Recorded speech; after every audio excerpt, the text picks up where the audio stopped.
Good morning, USRNs. Today we will talk about psychiatric nursing. The first one on the list, we have some common phobia. We have fear of cats, which we call ailurophobia. Fear of social interaction, which is called social phobia. Fear of clowns is called coulrophobia. And fear of crowds is called enochlophobia. Now, how are we going to address some phobias?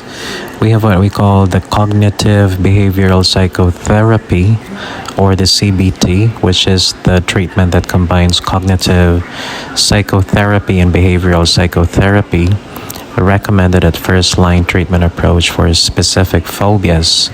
The behavioral component involves repeated exposure to the feared situation and thereby promotes the fear reduction. Alright, we'll talk about child abuse. The nurse is a mandatory reporter of any suspected violence and is required by law to report her suspicions. Parents may become upset and confront the nurse when these allegations come to light, but that should not stop the nurse from saying what she has seen.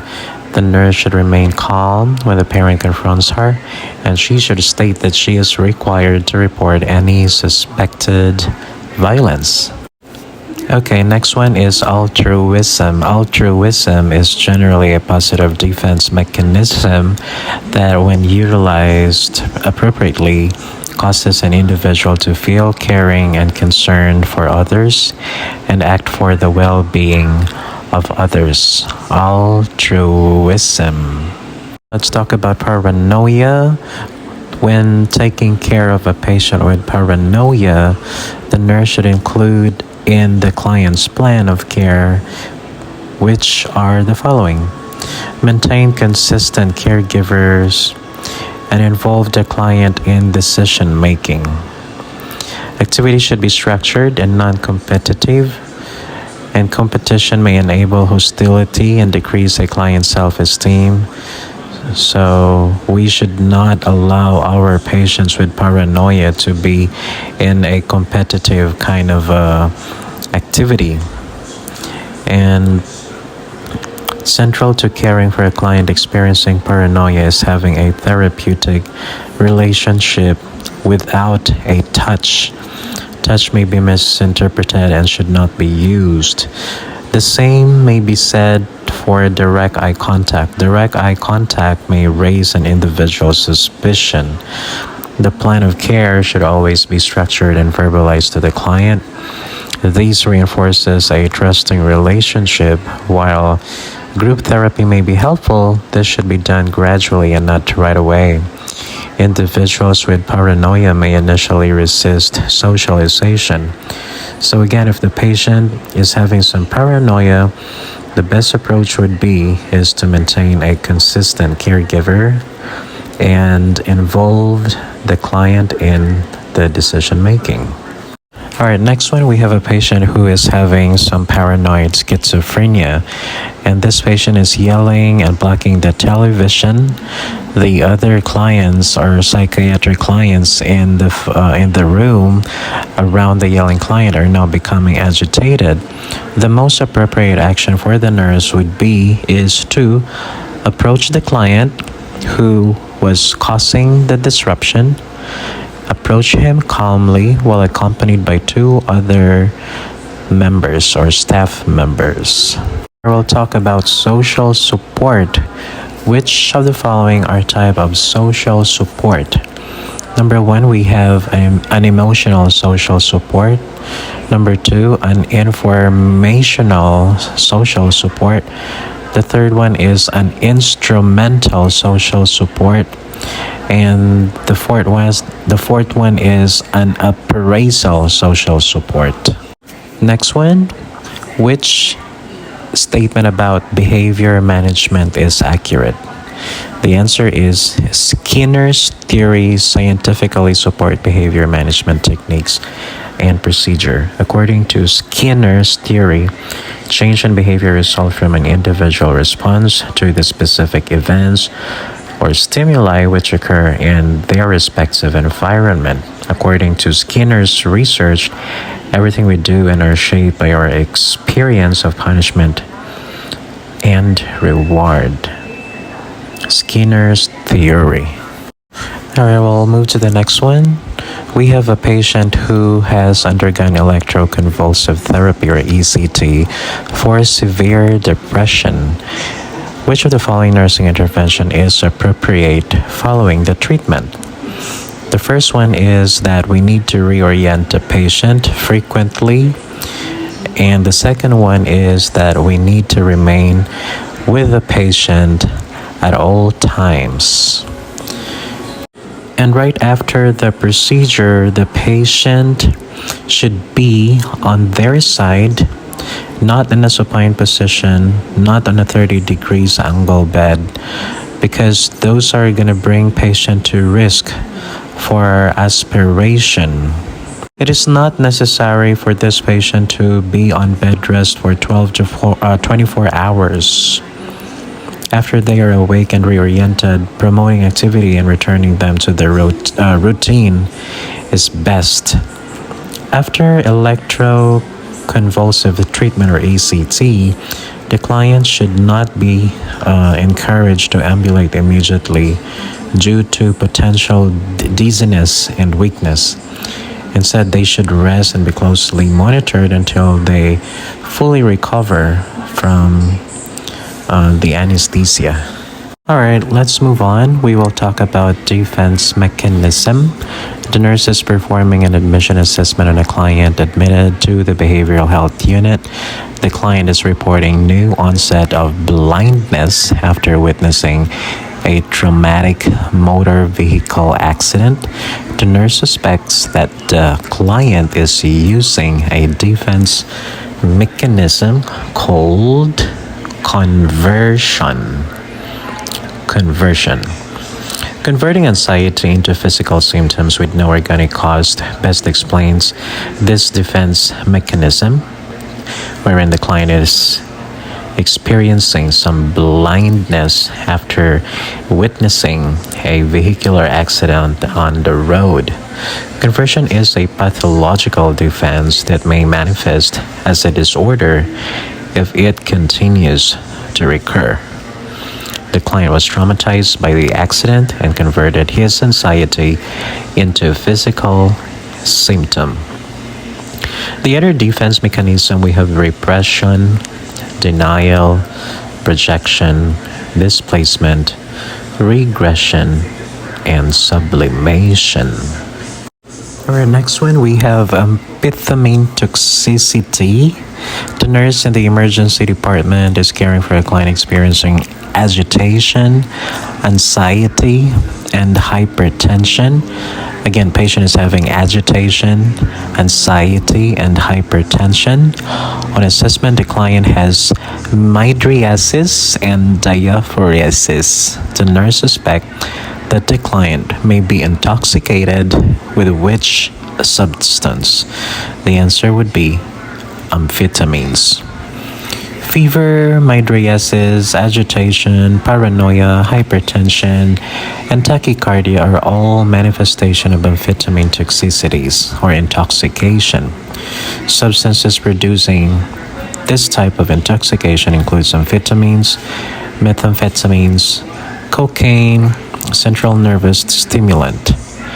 When a client experiences amphetamine withdrawal, they are likely to experience hypersomnia, fatigue, increase in appetite, and dysphoria. On the other hand, opioid, cannabis, and barbiturate intoxication would cause a central nervous system depressant effect. The client would likely experience euphoria, slurred speech, psychomotor retardation, and delayed reactions. Example of opioid include oxycodone and fentanyl. Example of barbiturates would consist of phenobarbital. Alright, next case is about severe depression. Which of the following statement would demonstrate effective therapeutic communication with this client? The first example is, I'd like to just sit with you for a while. I'd like to sit with you for just a while. The second one is, tell me how you're feeling right now. I'd like to understand. Alright, in this scenario, the nurse offers to sit in silence with the client. Therapeutic silence with individuals struggling with depression can create a safe and reflective space, foster deeper communication, encourage self-reflection, and emotional processing. Also, effective therapeutic communication aims to establish trust, provide support, and encourage the client's expression of thoughts and feelings, asking open-ended questions like the one that I just said, like, tell me how you feel, I'd like to understand. Those are effective therapeutic communication that will provide support and encourage the client to express their thoughts and feelings. Now, there are some activities or nursing intervention that are not correct. For example, if a nurse is complimenting a depressed patient for their verbal contribution in a group setting, it may not be therapeutic because it reinforces and encourages them to talk a lot, potentially diverting attention from other group members, inhibiting the exploration of deeper emotions, and contributing to a superficial discussion that may not address the underlying issue related to their depression. A client might misinterpret the statement as well. Even though you meant to encourage Steve or this patient by telling him he was talkative, he will likely take this saying he was talking too much and should be quieter next time. Do not ask why question. Why statements are not therapeutic. And the other example there, which is incorrect, is when you tell the patient that you know exactly how he feels. I've been there through the same thing. This statement minimizes the client's feelings. It's actually not helpful. Now let's talk about avolition. Avolition. Alright, the nurse would expect to observe the client with this kind of a condition when the patient has a lack of motivation. Avolition is lack of motivation, and is a key feature in schizophrenia and some depressive disorder. Avolition is categorized as a negative symptom associated with schizophrenia.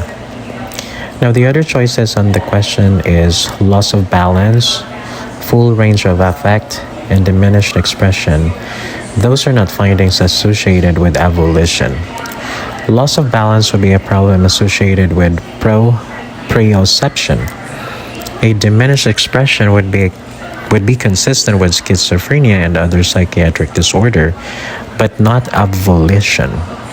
These could be termed constricted or flat affect, depending on the significance. Again, avolition is a clinical feature of some psychiatric illnesses, and this includes schizophrenia.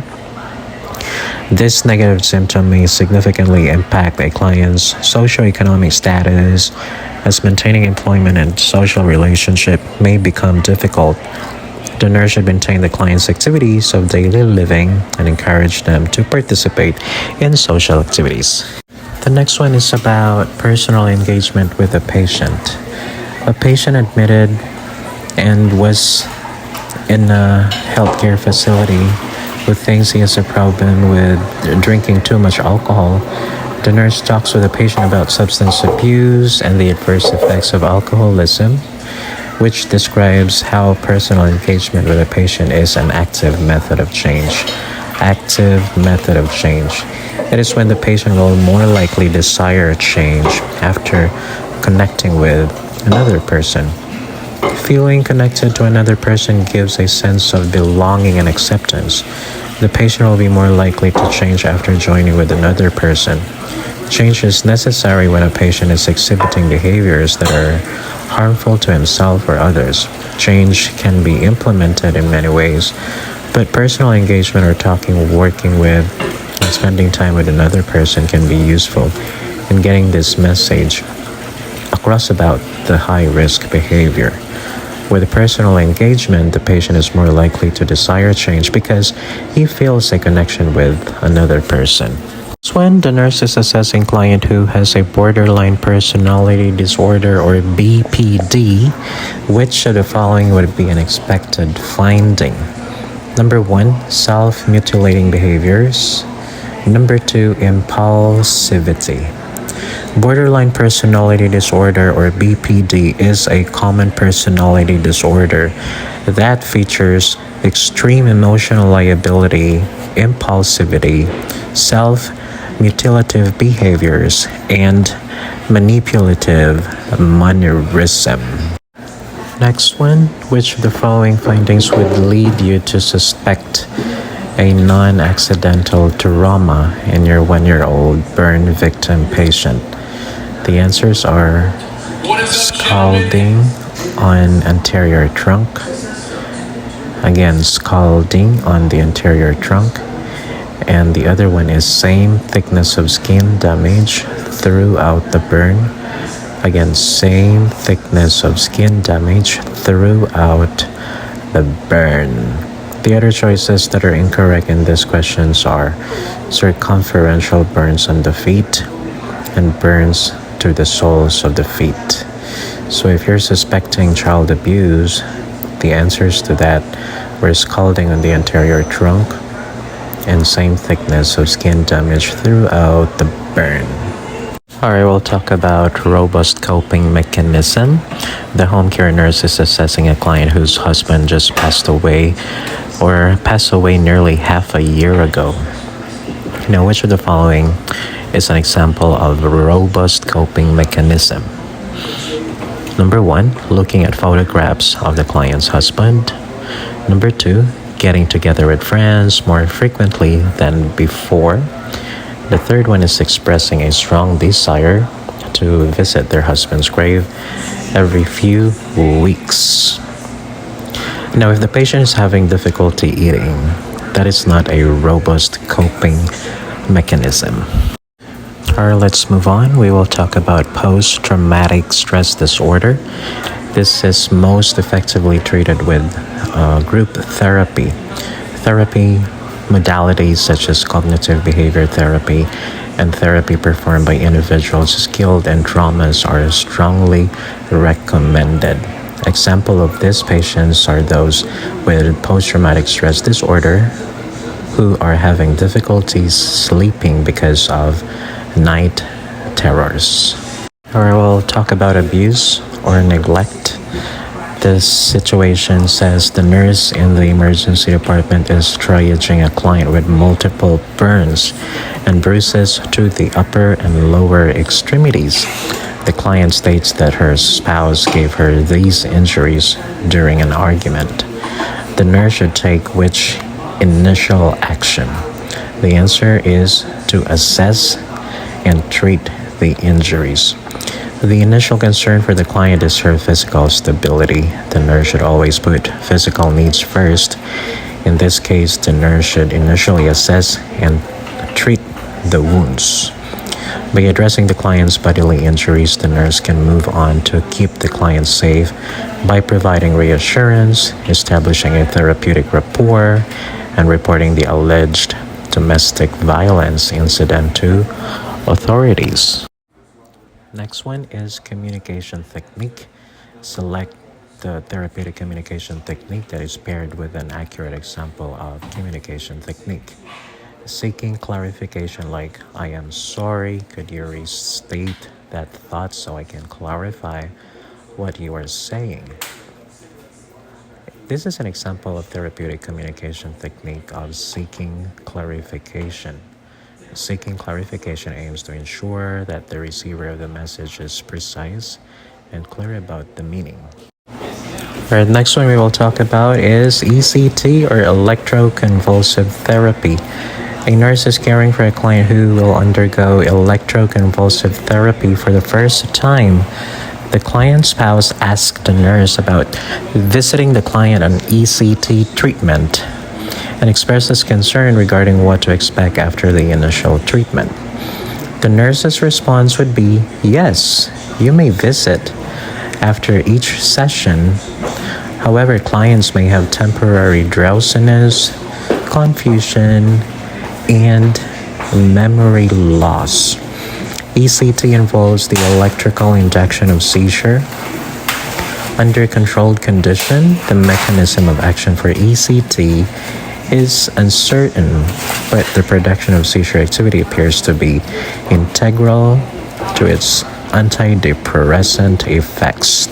ECT treatments generally given 2 to 3 times a week for 3 to 4 weeks for a total of 6 to 12 treatments. Clients who have stopped eating may need ECT to prevent death. ECT is particularly effective for psychotic depression.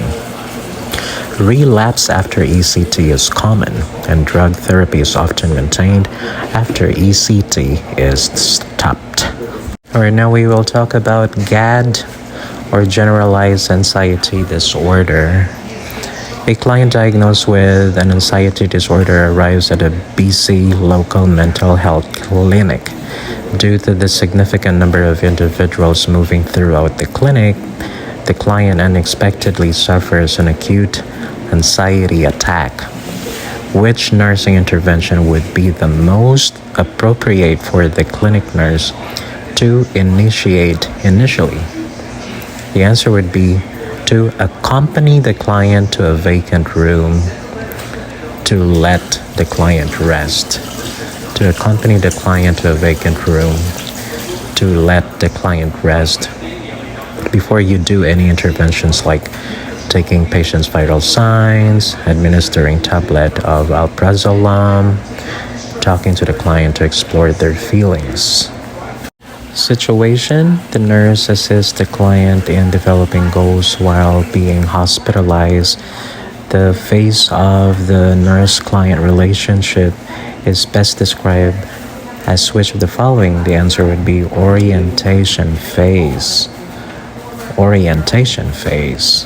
The orientation phase is characterized by the nurse and the client becoming familiar with each other. Establishing goals that are reasonable and important to the client is a classic component of the orientation phase. On the other hand, the working phase is characterized by problem solving and maintaining therapeutic rapport with the client. Goals should have been established during the orientation phase. The termination phase is when the interventions with the client is about to end, or the whole marks the end of the nurse-client relationship. That reflects the progress made on the goals. While the pre-interaction phase is when the nurse examines their thoughts and feelings to avoid counter-transference. Alright, another example of an ECT or electroconvulsive therapy question. A client is scheduled to undergo ECT. The nurse understands which of the following action must be performed before the client's electroconvulsive therapy. The answer would be is to apply a blood pressure cuff to the client. Apply a blood pressure cuff to the client. Standard American Society of Anesthesiologists, or ASA, recommends monitoring the client's heart rate, blood pressure, ECG, capnography, and temperature during any electroconvulsive therapy procedure, as clients undergoing an ECT procedures often experience a temporary rise in blood pressure during the treatment. Again, ECT is for depression, bipolar disorder, schizophrenia, schizoaffective disorder, and mania. Pre-procedure inform that a consent is required. Administer general anesthesia and muscle paralyzing agent, and discontinue benzodiazepines prior to the procedure. During the procedure, there will be electrodes that will be attached to one or both sides of the head to pass electrical current. There will be brief seizure induced, approximately 30 to 60 seconds. EEG monitors the brain waves. EEG for the brainwaves, and ECG for the cardiac activity. Post-procedure, reorient the patient when the patient is awake, typically about 15 minutes.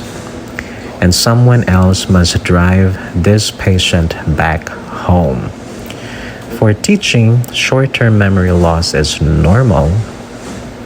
It's typically 6 to 12 treatments and may need maintenance treatments. The next one that we will talk about is sexual assault. The nurse is caring for a client who reports a sexual assault. Which action should the nurse take? The answers are: 1. Interview the client in a private room. Number 2, refer the client to a support group. And number 3, record verbatim statements in the medical record. When caring for a client who has been sexually assaulted, the nurse must maintain a private environment to allow the client to be forthcoming with their answers. Support groups are quite influential in the recovery process, and it would be wise for the nurse to provide these at discharge. Recording verbatim statements in the medical record are necessary because the nurse must construct an accurate nursing note, and the nursing note may also be subject for legal proceedings, like reinforcing the necessity of accurate documentation. Following a sexual assault, the client should not be left alone. This crisis may produce emotional ability that requires therapeutic guidance from the nurse. This traumatic episode may be painful, and repeating previously answered questions should be minimized to promote client comfort. It would be helpful for the nurse to conduct the assessment with the medical provider to help minimize further trauma. Alright, we will talk about depression. The nurse is putting together a community health presentation about the signs and symptoms of depression to promote awareness of the disease and educate the public. Which of the following signs and symptoms should the nurse include? Okay, the signs and symptoms of depression, we have feelings of worthlessness, anger, inappropriate guilt, hopelessness, decreased energy, sleep problems, unintentional weight loss, withdrawal from friends and family, poor concentration, drug abuse, thoughts of death or suicide, and changes in appetite. So among the choices in the question, we have social withdrawal or isolation, sleep disturbances, persistent sadness or low mood, and flight of ideas is not a sign of depression, okay? Don't be confused with that. Flight of ideas and looseness of associations, those are not signs of depression. Alright, let's move on. The next one would be factitious disorder.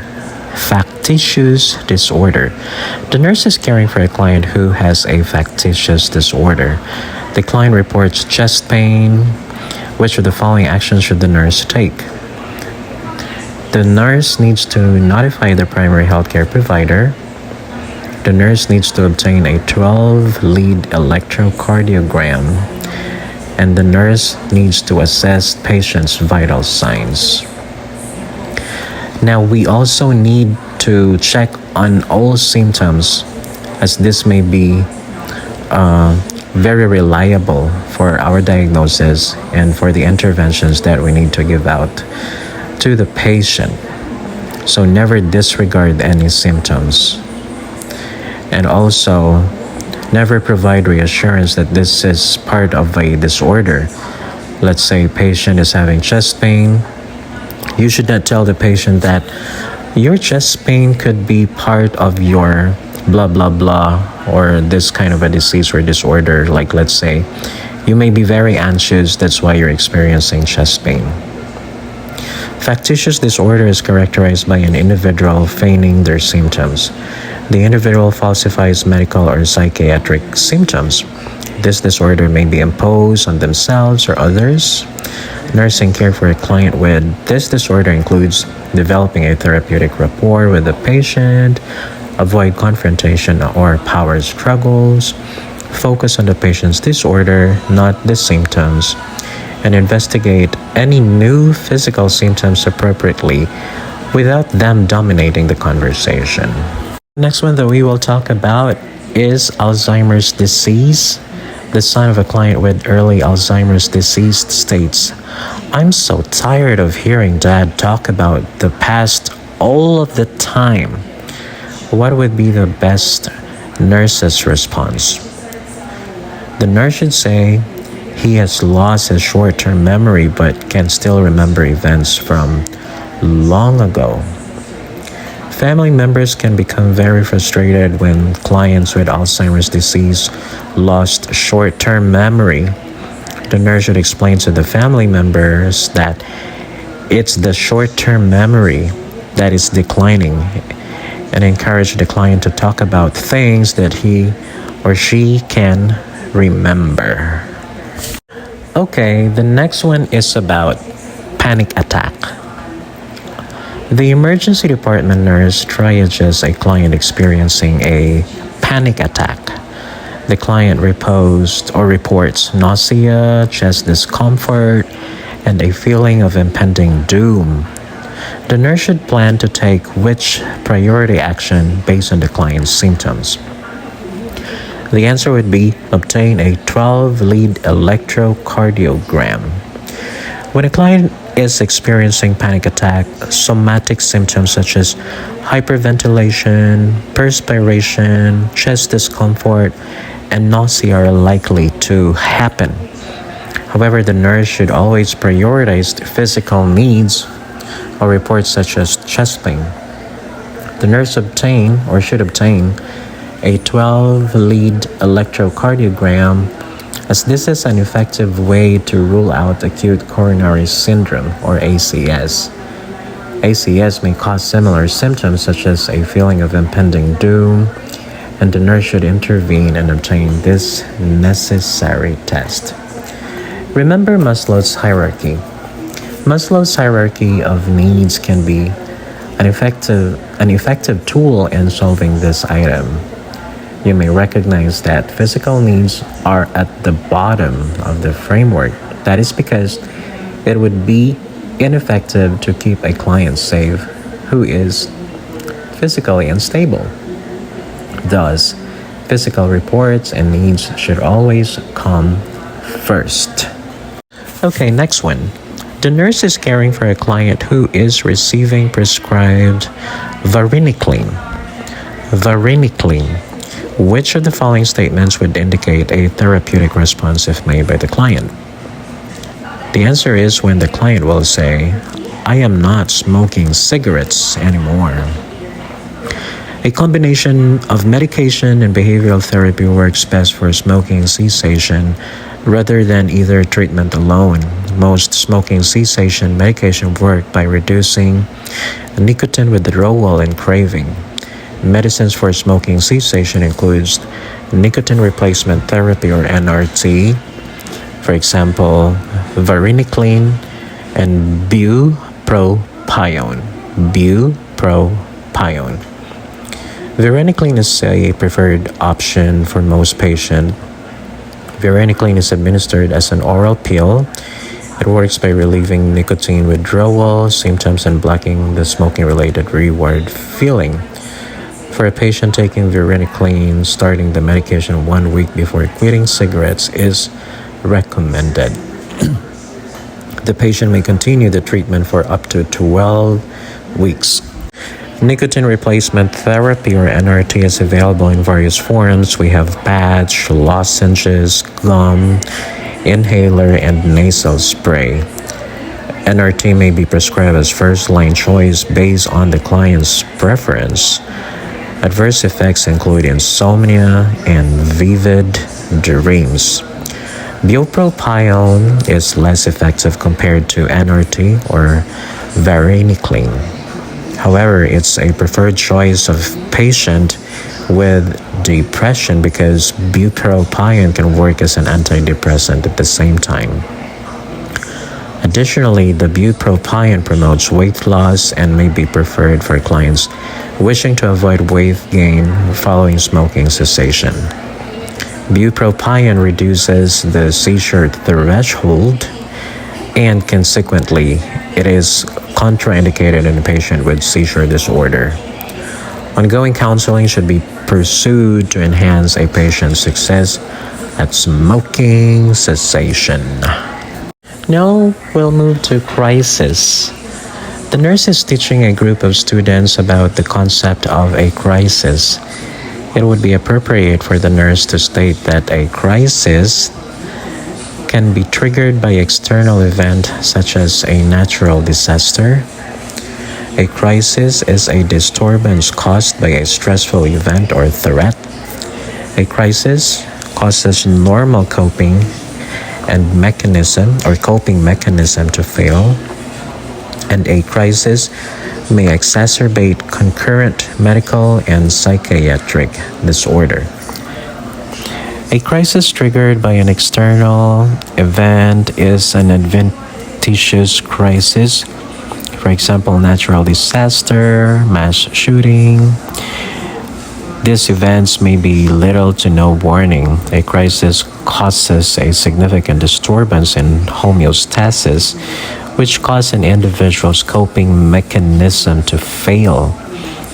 The failure of these coping mechanisms may cause a client to feel powerless, and if the client has an underlying medical or psychiatric disorder, it may exacerbate these disorders. For example, a crisis may cause a hypertensive emergency if the client has hypertension.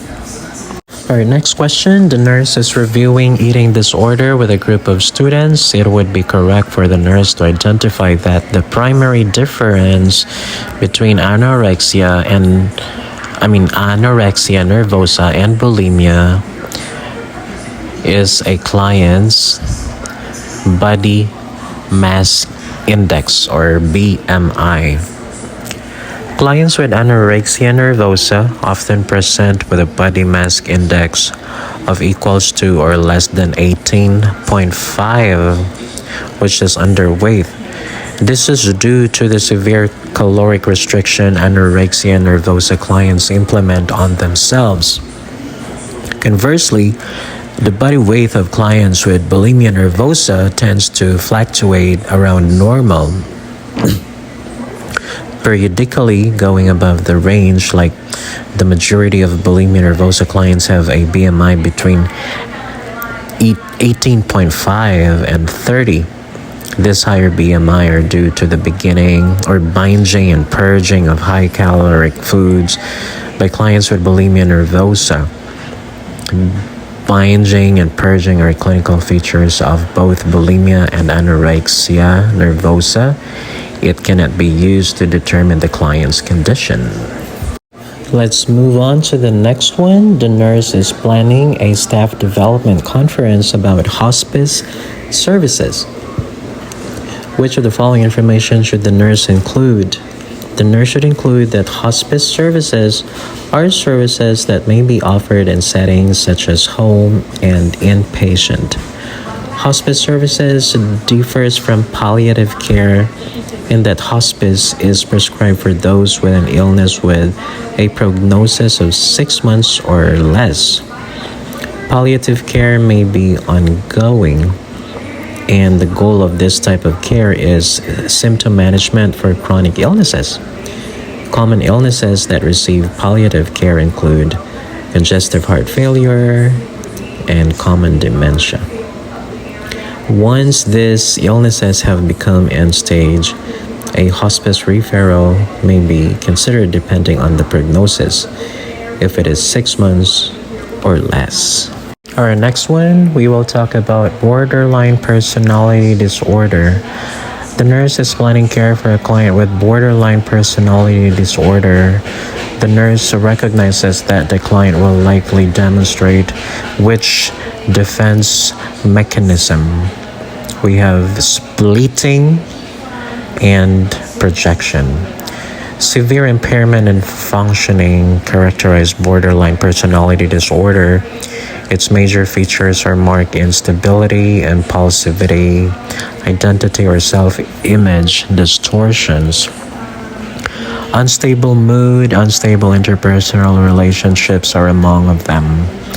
Splitting is a hallmark manifestation of this disorder in which an inability to view both positive and negative aspects of others as part of a whole results in viewing someone as either a wonderful person or a horrible person.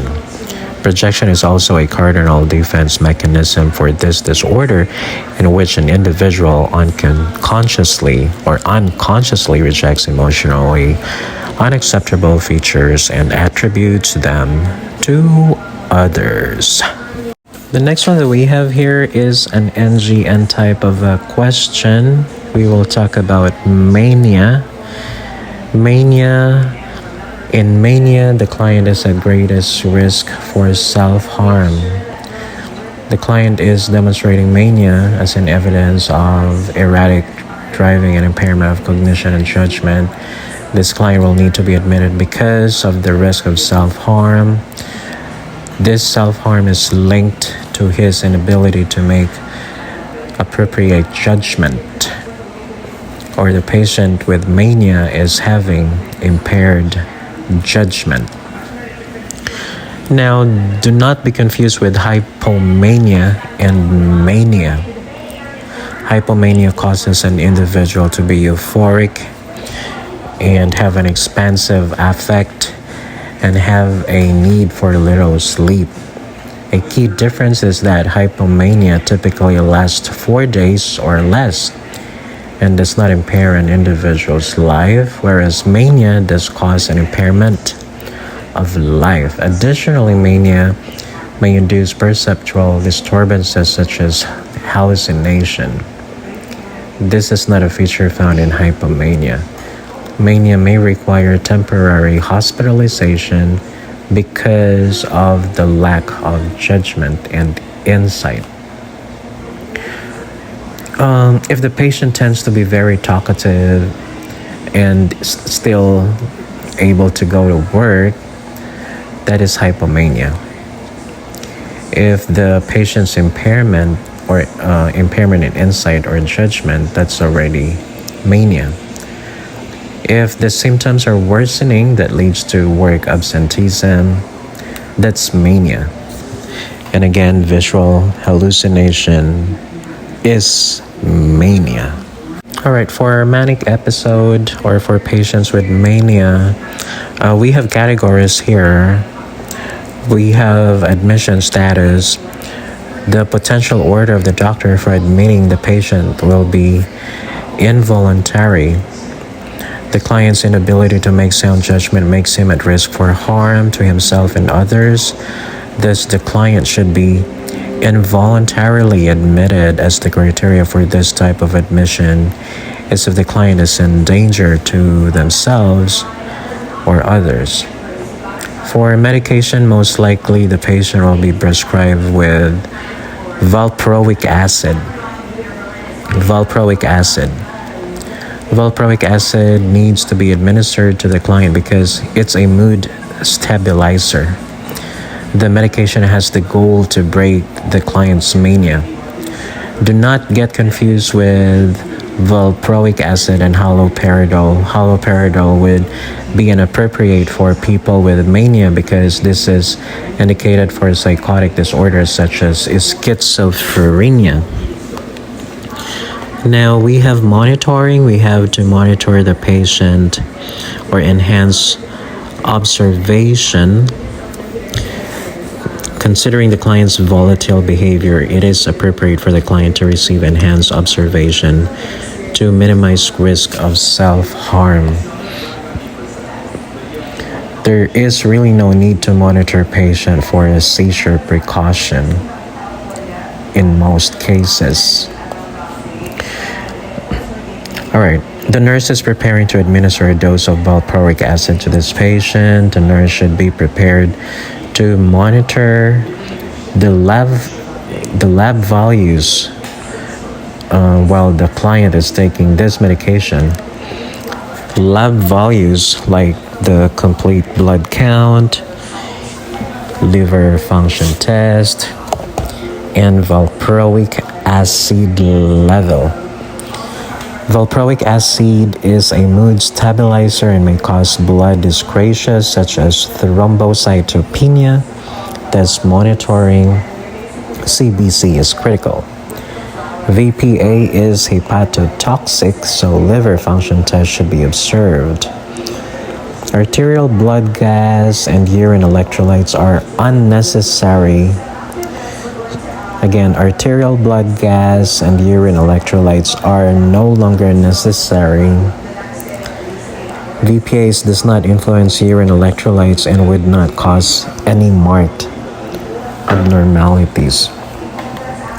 And also, we also need to monitor the valproic acid level.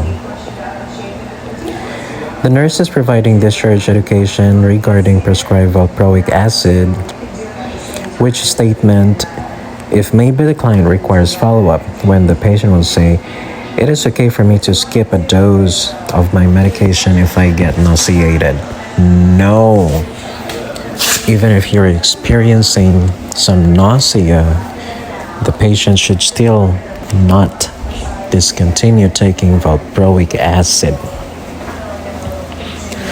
The patient need to do some follow-up lab works while taking the medication. That's what we have talked about. The patient may need to take multivitamin while taking this medication. That's true. And the patient should notify the physician if he or she notices any yellowing of the eyes.